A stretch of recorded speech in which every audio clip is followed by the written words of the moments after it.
اسی دوران لومڑی خرگوش پر جھپٹ پڑتی ہے۔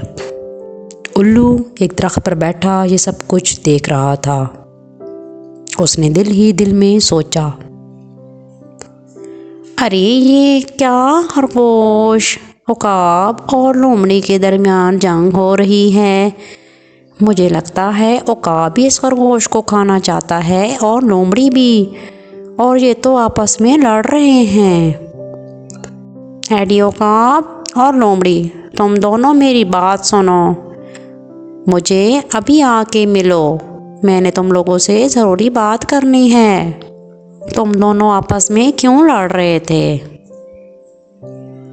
ارے الو جی، جو آپ نے دیکھا وہ صحیح نہیں دیکھا۔ اصل میں اس خرگوش کو اس لومڑی کے چنگل سے بچانا چاہتا تھا، میرا ارادہ اس کو کھانے کا نہیں تھا۔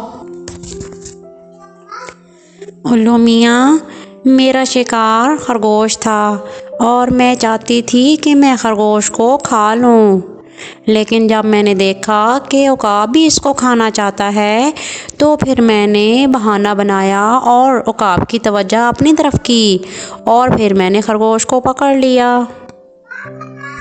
اور الو جی، دوسری بات یہ ہے کہ جب لومڑی کو میں نے زمین پر گرا ہوا پایا تو میں نے سوچا کیوں نہ اس کی مدد کی جائے، میرا لڑائی کرنے کا کوئی موڈ نہیں تھا۔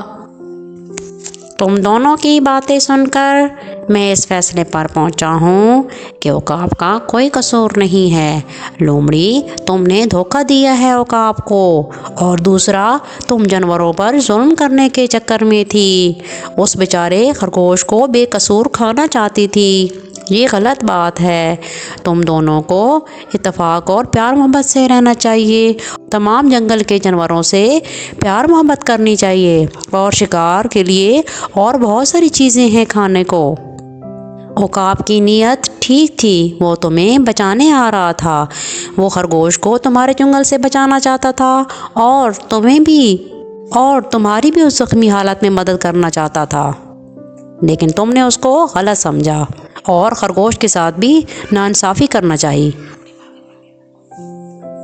تمہیں چاہیے کہ تم عقاب سے معافی مانگو۔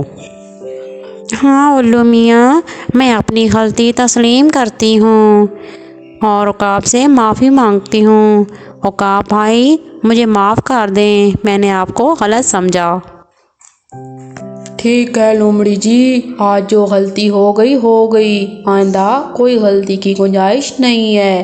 اس جنگل میں ہم سب اتفاق سے رہیں گے، اس جنگل میں ہم اتفاق سے رہیں گے اور اپنے اپنے شکار خود ڈھونڈیں گے۔ میں آسمان پر شکار کروں گا، تم زمین پر۔